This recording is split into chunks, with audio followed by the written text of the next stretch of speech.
এটাও কালো থাকবে। আর এখন সানগ্লাস তো পরতেই হবে রোদের কারণে। আর এটা আমার ড্রেস। আচ্ছা, অন্যান্য দিনও তো আসতে পারতেন, কিন্তু আজকে আসলেন। আজকের দিনটা সামাজিক যোগাযোগ মাধ্যমে নিশ্চয়ই দেখছেন। হ্যাঁ নিশ্চয়ই, হ্যাঁ দেখছি। কই থেকে এসেছেন? আপনার বাড়ি পরিচয়? আমি থাকি হচ্ছে মহাখালী। আচ্ছা, আওয়ামী লীগকে পছন্দ করতেন বা শেখ মুজিবকে পছন্দ করেন এমন কিছু? মুক্তিযোদ্ধাদের কে না পছন্দ করে? সাধারণ জনগণ মুক্তিযোদ্ধাদের পছন্দ করে। মুক্তিযোদ্ধাকে পছন্দ করার কি মুক্তিযোদ্ধাকে এখান তো 30 লক্ষ শহীদ তো এখানে নেই। তারপরে হচ্ছে বঙ্গবন্ধু যুদ্ধের জন্য অনেক নেতা তো ছিলেন, তখন মাওলানা ভাসানী ছিল, অনেকেই তো যুদ্ধের জন্য দেশ স্বাধীনের জন্য ডাক দিয়েছে, কিন্তু তার দ্বারা সম্ভব হয়েছে। সেই জন্য তাকে এক্সেপশনাল একটা তার প্রতি ভালোবাসা। বঙ্গবন্ধুকে স্মরণে কিন্তু এখানে এসেছেন আপনি? এটা মানুষ মৃত্যুর পরে, শহীদ হওয়ার পরে তার জন্য আমরা দোয়া করতে পারি যে আল্লাহ তার মাগফিরাত কামনা করেন। যে কোনো মানুষই মারা গেলে আমরা তার জন্য আত্মার মাগফিরাত কামনা করবো এবং বঙ্গবন্ধুকে। আপনার কোনো দলীয় পরিচয় আছে আওয়ামী লীগের কোনো সংগঠনে বা অঙ্গ সংগঠনের? আপনি কি গত বছর এসেছিলেন শ্রদ্ধা জানানোর জন্য? গত বছর না। তাহলে গত বছর আসেন নাই, এবছর কেন এসেছেন? মানে এই যে ভাঙচুর করা হয়েছে, চলতেছে, হট্টগোল চলতেছে, এই জন্য পর্যবেক্ষণ করতে। আচ্ছা, আপনার কাছে একটু প্রশ্ন রাখতে চাই যে আওয়ামী লীগ ঠিক 1 বছর আগে 2000-এর অধিক মানুষকে তারা কিন্তু হত্যা করেছে এবং অনেককে আহত করেছে। সেই আওয়ামী লীগ এটা কি অন্যায় করেছে কিনা আপনার কাছে কি মনে হয়? রাজনীতিক না যে আমি এই বিষয়ে পর্যবেক্ষণ। মানবিক দিক থেকে আপনার কি মনে হয়? কোনো হত্যাই আমাদের কাম্য, সেটা যে সময় যে কোনো দলের হোক, যে কোনো মানুষের জন্যই হোক, আমরা এটা চাই না। শেখ হাসিনার বিচার হওয়া উচিত কিনা? আসলে আমি এও বলতে পারবো না যে শেখ হাসিনার বিচার হওয়া উচিত কিনা। যে অন্যায় করছে বিচার বিশ্লেষণ করতে আদালত। আপনি একজন দেশের সাধারণ নাগরিক হিসাবে, যেহেতু টেলিভিশন সাধারণ নাগরিক হিসেবে আমি বলতে পারি যে অন্যায় করেছে এটা মানে আইনের মাধ্যমে বিচার বিশ্লেষণ করে তারপরে কি অন্যায় করছে তার বিচার হবে। এখন সবকিছু ফাঁস হয়েছে যে তিনি নির্দেশ দিয়েছেন হত্যা করার জন্য, এরপর আপনি কি বলবেন তার বিচার? ফাঁসের কথা বলতে গেলে অনেক কিছুই তো ফাঁস হয়ে গেছে, আমরা এখন কোনটা বলবো? আপনি ফাঁস হওয়ার প্রেক্ষিতে কি বলবেন? আমরা শুনছি যে একটা মাস্টার মাইন্ড প্ল্যান ছিল, খবরে যেটা দেখছি যে মাস্টার মাইন্ড প্ল্যান ছিল, সেটা তো ফাঁস হয়েছে। তাহলে এই দুই পক্ষের একটা বিনিময় হবে না যে উল্টে সত্য না এটা সত্য।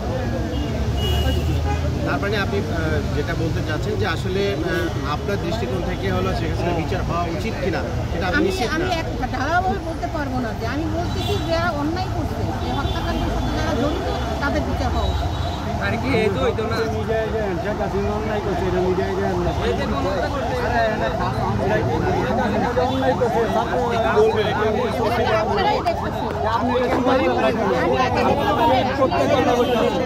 শেখ হাসিনা যে এত ছাত্র মারলো, এত অন্যায় করলো, এটা স্বীকার যান না কেন?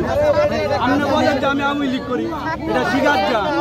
আপনি আওয়ামী লীগ করেন, স্বীকার যান। বঙ্গবন্ধু তার কথা বলছেন, এর মধ্যে কিন্তু জনতা কিন্তু আপনারা দেখতে পাচ্ছেন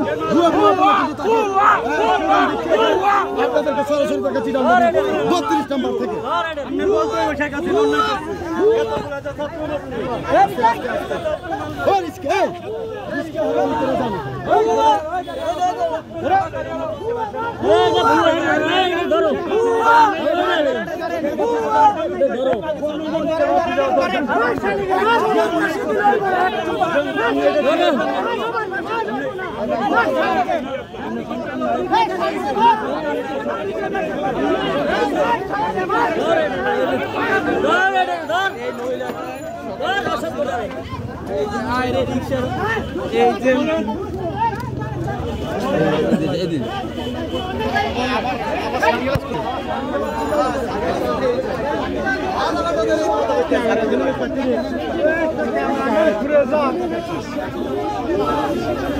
উনি কিন্তু বারবার বলেছে তুমি বঙ্গবন্ধুকে ভালোবেসে এখানে এসেছেন, উনি দেখার জন্য দেখানোর চেষ্টা করছি।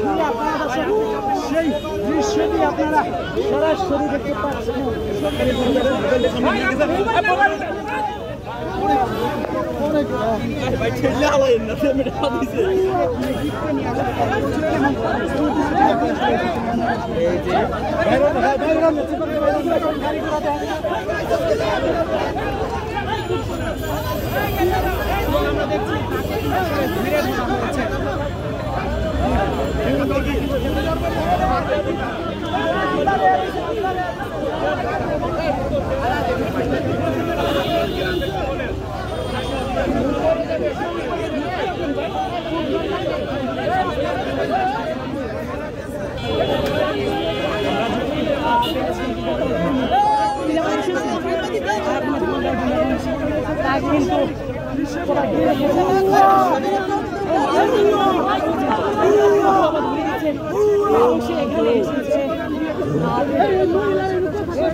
সুযোগ